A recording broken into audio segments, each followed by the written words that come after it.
तुझ्या निर्णयावर ठाम असशील तर आता माझाही निर्णय ऐक। तुझ्या प्रेमापेक्षा मला माझा नवरा आणि माझी मुलगी यांचा जीव जास्त महत्त्वाचा वाटतो।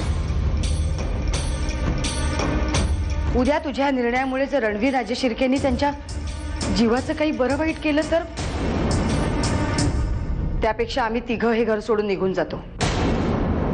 हे बघ काकू, घरच्यांची जेवढी काळजी तुला वाटते ना तेवढीच काळजी मलाही वाटते, पण म्हणून रणवीर राजांच्या धमकीला घाबरून मी विक्रमला नाही सोडणार। माझं प्रेम आहे त्याच्यावर।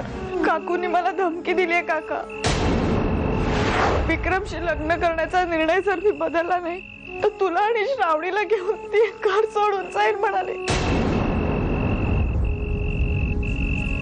अभिलाषा असं म्हणाली तुला?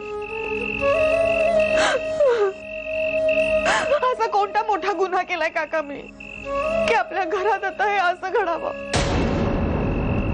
हा विषय आता फक्त चर्चेपुरता उरलेला नाहीये, यावर काहीतरी निर्णय घ्यावाच लागणार आहे आणि म्हणूनच माझा निर्णय मी घेतलाय। काय करायचं ठरवलंयस तू देऊ? माझ्यामुळे दुसऱ्या कोणाला घर सोडायची काही गरज नाहीये।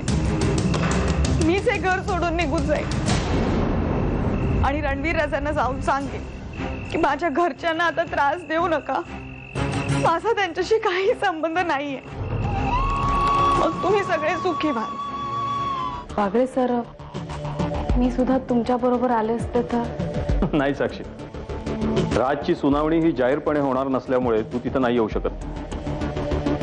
पण काळजी करू नकोस, सरकारी वकिलांबरोबरच मी सुद्धा आहे राजबरोबर।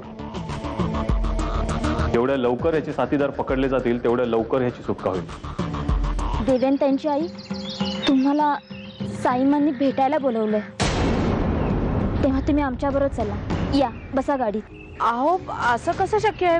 मी भाजी आणायला म्हणून बाहेर पडले। का शक्य नसायला काय झालंय? या, तुम्ही काही काळजी करू नका, या तुम्ही माझ्याबरोबर या बसा गाडीत बसा। हो पण मी बसा, काही काळजी करू नका। या ना, उभ्या का, बसा ना तुम्ही। हे पहा, माझ्याकडून जेवढे प्रयत्न करता येतील तेवढे मी केले। हे लग्न होऊ नये असं मलाही वाटतंय हो, पण देव माझं काही ऐकायलाच तयार नाही, त्याला मी तरी काय करू? हे पहा, मी हात जोडतो तुमच्या पुढे, तुम्हीच यातनं काहीतरी मार्ग काढा। जनी, आम्ही जेवढं सांगतोय ना तेवढंच करा, आणि आम्ही दोघी बोलत असताना प्रियदर्शनीला आत पाठवू नका।